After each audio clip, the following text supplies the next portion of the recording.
Hello साथीहरू, good morning सबैजनालाई। सबैजना सन्चै आराम हुनुहुन्छ होला। आज म बिहान बिहान तरकारी किन्न गइरहेको छु यता मार्केटतिर। अनि यसो एउटा भिडियो बनाऊँ भनेर हामी बस्ने ठाउँतिर यस्तो रुखहरू हरियाली छ। अनि यिनीहरू सबै फ्यामिली हाउसहरू हो। जस रमाइलो छ माहौल जस। अनि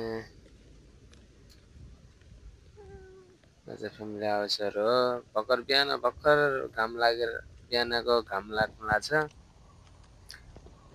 यस माहौल एकदम रमाइलो छ साथीहरू। म यत्तिकै भिडियो बनाउँदै हिँडिरहेको थिएँ। यसो एउटा भिडियो बनाऊँ भनेर साथीहरू। कहाँदेखि हेर्दै हुनुहुन्छ, कुन देशदेखि हेर्दै हुनुहुन्छ सबैजना यसो लाइक कमेन्ट गर्नु होला है त साथीहरू। आज म खसीको मासु लिन जाँदैछु। अनि यस रमाइलो छ माहौल। कारहरू जस्तो पार्किङ गरिरहन्।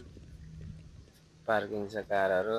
म यत्तिकै यो साइडको जो हरियाली वनहरू छ, रुखहरू छ नि, यो सबै फलफुलहरूको। अनि लिची, अनि त्यो के अरे आँप, केरा, अनि अरू धेरै फलफुलहरू गार्डन बगैँचा जस्तै छ। यो चाहिँ पम ओइलको रुख हो। पम ओइल भन्ने त थाहा होला साथीहरूलाई। म यत्तिकै लुरुङ बिहान यसो हिँडिरहेको साथीहरू।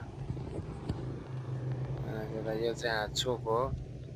यहाँदेखि यतातिर मजा आउने पसलतिर। माहौल जस मलेसियामा माहौल जस रमाइलो छ क्या साथीहरू। खजान मौसम चाहिँ कति बेला पानी पर्छ, कति बेला घाम लाग्छ थाहा हुँदैन। तर रमाइलो चाहिँ खतरा रमाइलो हुन्छ अरे मलेसियामा।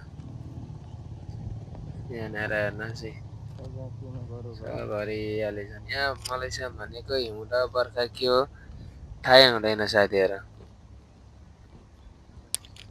टक्क फुलहरू फुलिरहेछन्। यतातिर फ्यामिली हाउसहरू छन्।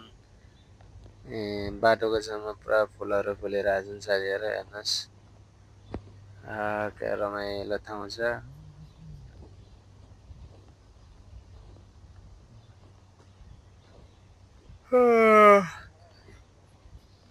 म यसो मर्निङ वाक पनि हुन्छ, तरकारी नि किनेर आउँछु भनेर हिँडेको।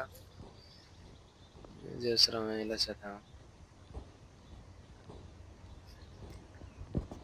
हामी बस्ने यतातिर